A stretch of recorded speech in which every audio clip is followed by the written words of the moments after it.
This is a summary of a book called Red Inferno, which is where the Soviets invade mainland Europe. You can buy it in the description, but if you want a light spoiler-free review of mine from the book, you can watch a companion video to this one. So the divergence point in this book is on April 1945, near the final days of World War II. So in our timelines, the Allies pushed very far into Germany, which eventually became the border of what was then to become the occupation zones of Britain, the USA, France, and the Soviets, and then later East and West Germany. So a man named William Simpson was the commander of the main army forces heading to Germany, and at the time near the Elbe, he actually planned to continue to Germany. This was mainly due to the influence of Churchill, who saw the Soviets just to be as much of a threat as the Nazis. He wanted to push for more lands. In our timeline on April 2nd, Truman, the president of the USA, decided to leave Berlin as an objective for the Soviets, retreated to the Elbe River, and let the Soviets expand. Later, the divisions in our timeline occurred. Well, in the Red Inferno timeline, this doesn't happen. After Stalin doesn't follow the agreements to carve up Germany, the US government feels more threatened by Stalin's use of force, and gives a green light to Simpson and his forces to continue to push towards Berlin, and later Potsdam with no resistance. To the threat of the Soviets, essentially, Churchill's paranoia about communism wins in the minds of the American generals. The main goal of this initial invasion was not to really scare the Soviets, but Stalin, of course, afraid that the Americans would quote unquote liberate Hitler and free the remaining German forces from Soviet hands, reinforced more men to race to Berlin to push the Americans back. And due to a whistleblower in the Soviet embassy giving a note to one of the main characters of the book, the USA was made aware of the upcoming invasion with the Soviets in advance and geared up for the war. Near the outskirts of Berlin, the Soviets arrived with T-34 tanks and opened fire on all the Americans, who were really unprepared, heading towards the city. The Americans do shoot back, but the Soviets eventually do manage a victory. The Americans do make an attempt to de-escalate the situation so they don't have to go to war, but the Soviets claim it was a quote-unquote mistake and the Americans shot first. Stalin actually, secretly, was planning a westward invasion on the remaining Allied forces, westward of the Elbe River, believing that they would reach it in hours.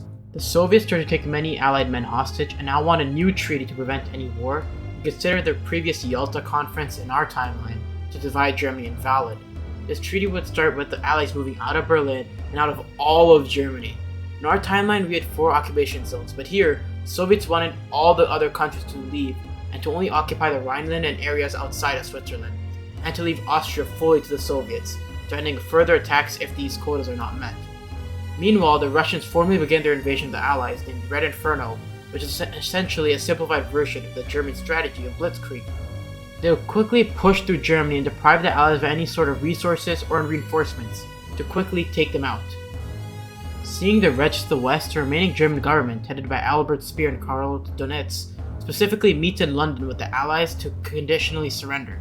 Nazi Germany is still abolished and all, just like in our timeline, but the German forces are being redirected to the Allies to help fend off against the Soviets. So, essentially, the Allies basically take over the remainder of Nazi Germany.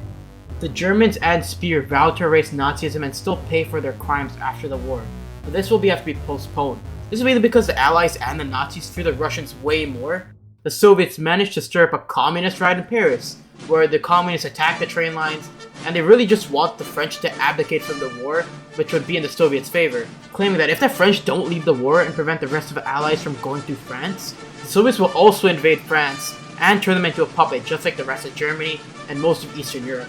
The goal obviously declined. The Russians cut their losses and continued to invade westward. In a counteroffensive, the Allies, attempting to deprive the Soviets of oil and petroleum, started a campaign of bombing the Caucasus and northern Iran, which was at this point occupied by the Soviets, by sending jets and planes from South Iran and Iraq. After this, the front lines became a stalemate, with the Allies out of food and resources to continue, and the Soviets out of fuel to continue. At this point, unfortunately, the British were a husk of the country they were at the start of World War II. Churchill, the main guy advocating for the war, was fighting re-election, and the country was still very weak, so they were kind of pulling out. While this, the US decided to allow the Germans, mainly the remainder of the forces of the Luftwaffe, the Air Force of Germany, to join up and to fight alongside the American Air Force. The unthinkable happens. Really. I couldn't believe it when I first read this, but the Swiss stopped being neutral, and all the Allies in their airspace, essentially joining the war effort. After this, the Soviets managed a surprise invasion to break the stalemate on the American lines and push from the Levine River to the Weser River in West Germany. The Allies retreat again and again and again from the Soviets, which was puzzling to the army generals. Still, the divisions on the ground are barely managing by, with food, fuel, and ammunition shortage drying the Soviets thin. Soviets have a brilliant idea, alright? So they make a last-ditch effort to regain supplies by conquering the Allied oil supplies in a place called Dortmund.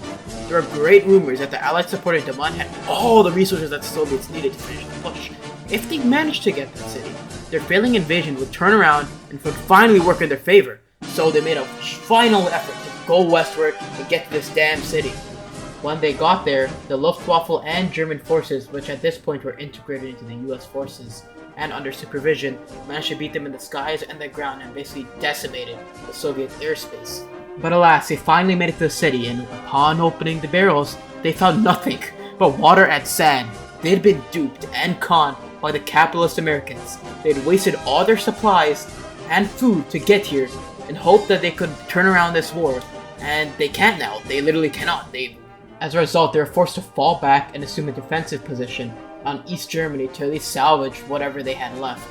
On August 6, 1945, a plane left a shipyard in Reykjavik, Iceland, heading for Paderborn, Germany.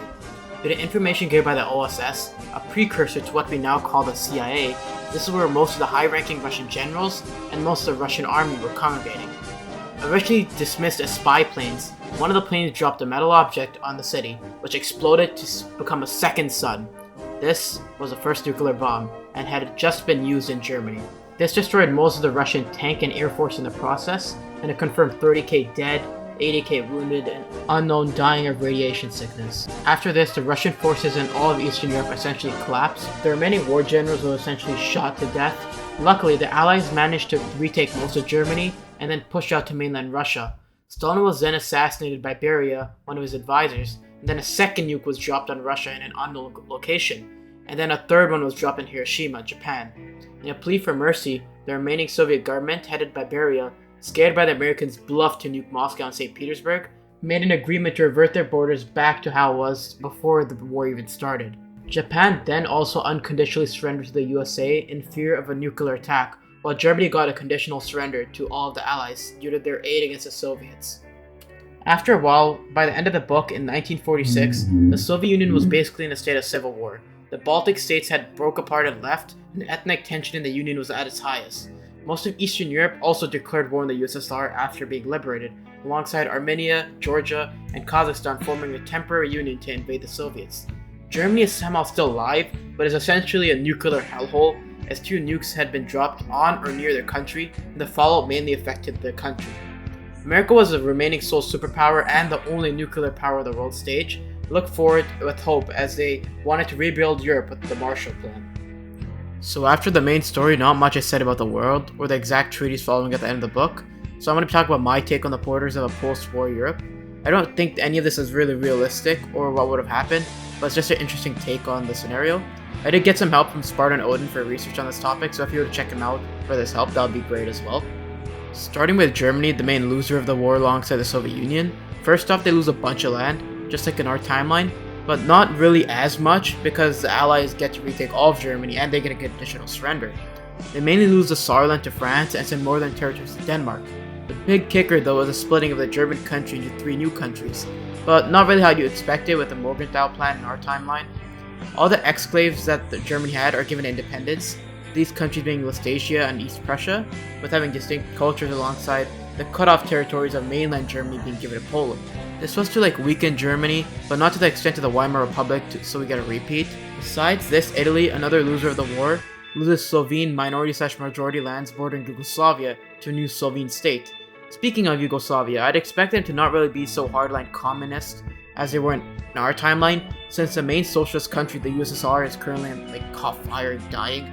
So I think they've really just reformed themselves since they're surrounded by a bunch of nationalistic countries, right? Besides that, not much really changes with Northern and Central Europe, as most of the borders there are just resetting the map to how it was pre-World War II.